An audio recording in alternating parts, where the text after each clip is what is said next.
الآن دكتور يعني قالت له أنا كمان مش عايز أحارب في العراق. طيب يعني هل لك أن تضع يعني زوم مكبر على صورة الأمثلة التي ذكرتها على مصر الآن؟ يعني كيف ينظر الغرب إلى تطورات المشهد في مصر؟ يعني هل تستطيع أن تقرن الحالة الذي تمر به مصر الآن بحقبة تاريخية شبيهة ربما؟ طبعا. يعني الآن الشباب المصري ما بين قانون يحظر التظاهر وما بين الحالة الاقتصادية الصعبة وبين خيارات احنا صعبة. في سنة 19 احنا عندنا 4 تجارب ناجحة جدا. في سنة 19 استمرت الثورة عامين من 19 ل 21. فكان ايامها الليمبي ده اللي هو راح عند القبر في القدس، وراح عند صلاح الدين وقال له ها نحن قد عدنا، يعني عشان يوحي بالايحاء الصليبي. هو لا كان موجود ايام الصليبيه ولا حاجه، ها قد عدنا يا صلاح الدين وكلام من ده وبتاع.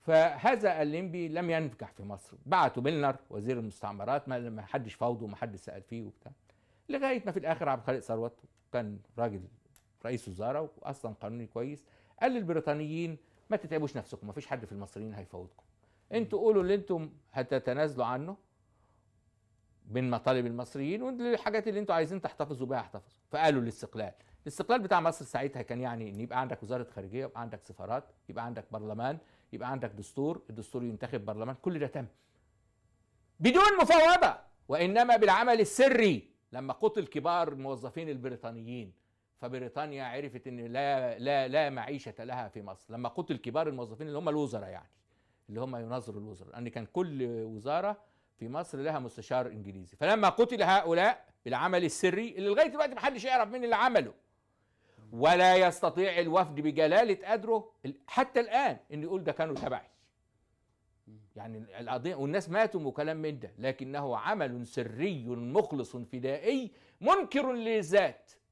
يعني ممكن يكون الواحد من دول بعد كده بقى حاجه كبيره وما قالش ابدا ان هو عمل الحكايه دي. طيب. تخيل انه فالعمل السري في ثوره 19 هو اللي خلى بريطانيا تولي الادبار، وكانت بريطانيا في وقتها اقوى من امريكا الان، وكانت مصر في وقتها من الناحيه الاعلاميه والحاجات دي اضعف من مصر الان. ده نمره واحد. نمره ثوره 30 نفس القصه، على حكم وطني، خد تحت وطني يعني الحاكم كان وطني اللي هو صدقي باشا، لكنه مستبد. ثوره 35 عن حاكم متراقي توفيق نسيم مش عايز يرجع الدستور.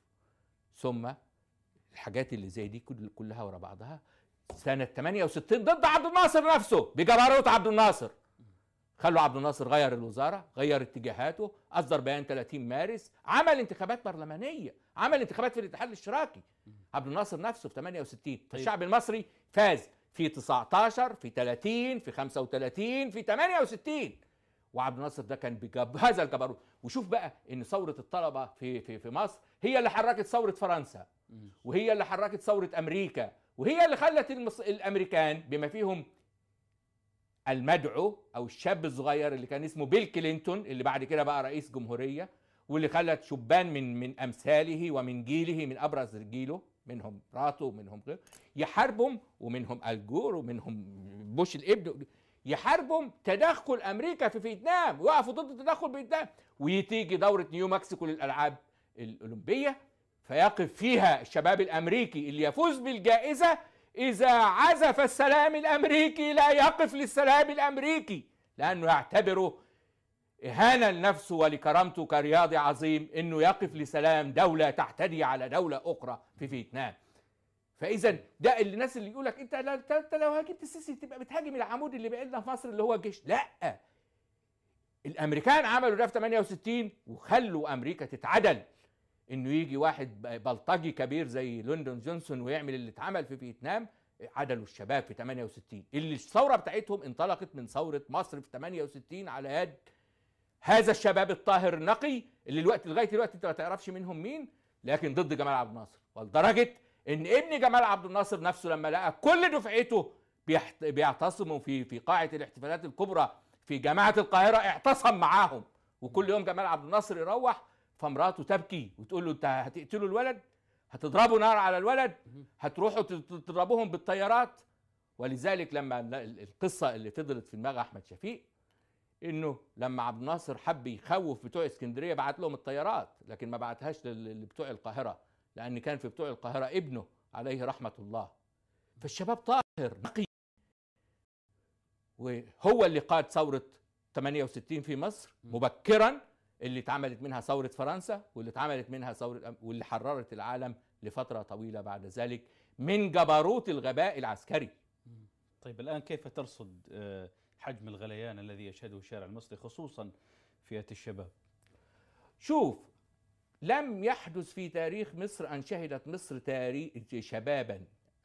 مصر شبابا بهذه القوة ولا بهذه العزيمة ولا بهذا الذكاء مثل هؤلاء الشباب. وأنا منذ قامت الثورة، وفي أثناء المجلس العسكري، وفي أثناء الرئيس مرسي، وفي أثناء الانقلاب العسكري، دائما عندما كنت أسأل بماذا تنصح الشباب، أجيب بأنني أمشي وراء هؤلاء الشباب، لأنهم أطهر وأشرف وأنظف وأذكى وأفعل مني بكثير. فهذا شباب طاهر يندر وجوده في هذا العالم، هذا الشباب المصري الطاهر يندر وجوده في هذا العالم.